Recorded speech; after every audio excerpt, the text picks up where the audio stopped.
Welcome pong muli sa Reyes Atipen Farm. So sa video po na ito ay pag-uusapan po natin ang tungkol sa mga bunga ng dragon fruit.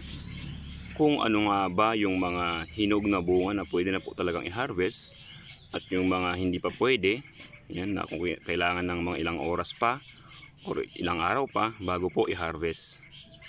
Ayan, so ito nga pala, umaga po ngayon, ikaka-harvest ko lang po. June 28, 2021. Ayan po. So bago ko po ituloy yung video, sa mga hindi pa po nagsusubscribe sa YouTube channel namin, kindly subscribe po. Pakiclick na rin po yung notification bell para lagi po kayong updated sa mga latest videos po namin. So ito po, kaka-harvest lang. And puntahan po natin itong ibang mga bunga. Ayan. Yan, kung mapapansin po ninyo, kung ganito pa lang po ang itsura ng bunga. Ayan, pag medyo may green pa, ganyan po, huwag nyo po munang iha-harvest. Ayan. Ang dragon fruit po kasi, kapag once na kinuha nyo po sa puno niya, kunwari ito po, kunwari ito, kinuha ninyo po. Yan. Kunwari lang po, hinarvest ninyo, magre-red po yan, pero hindi po mahihinog. Ayan, kaya may mga dragon fruit na bakit ganito yung lasa, walang kalasa-lasa or ewan, di ba? Ganon. So eto naman, yan, okay na po ito. Yan, ready for harvest po talaga yan. So i-harvest po natin maya-maya. Ayan, yung mga ito po, Ayan, ipakita ko na rin lang, namatayan kami ng isang dragon fruit. Pag nag-yellow, automatic patay po yan. So dito, tingnan po, kung pansin niyo po, ayan, sa dami ng mga bulaklak, meron pong 3 na patay. Nang dahil po yan sa hindi proper na hand pollinate.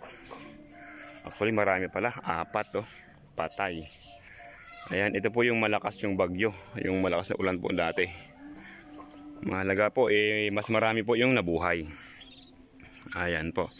So dito po tayo, itong mga ito po, pwede na pong i-harvest. Yan, yung mga ganito pong itsura nila. Ayan, pwede na pong i-harvest yung mga ito.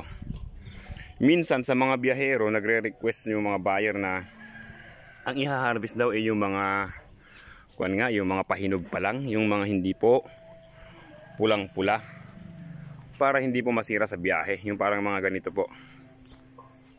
Tingnan natin, yan, yung mga ganito pa. Sige, harvest nyo na para ang problema nga lang po, hindi masarap. Parang gano'n. Kumbaga, pinilit. Yung mga ito, hina-harvest na. Kasi actually, mamumula naman yan, gaganda yung kulay, magre-red. Pero yun nga, hindi po mahihinog. Yun po, hindi po gaya ng ibang prutas like ng mangga, na green mo hinarvest, pero pag nahinog, hinog po talaga. Masarap. Pero ito po, hindi. Hindi po gano'n ang dragon fruit. Kung mga ganito, yan. Ayan, pag mga ganito itsura, pag ako po, pag mga ganyan, yan, mga tanghali. Mga tanghali ko po i-harvest yan. Kasi ngayon po ay umaga. Yan, tanghali o kaya hapon po ako mag-harvest mga ganyan ng itsura niya. Ayan, so maikli lang po yung video natin,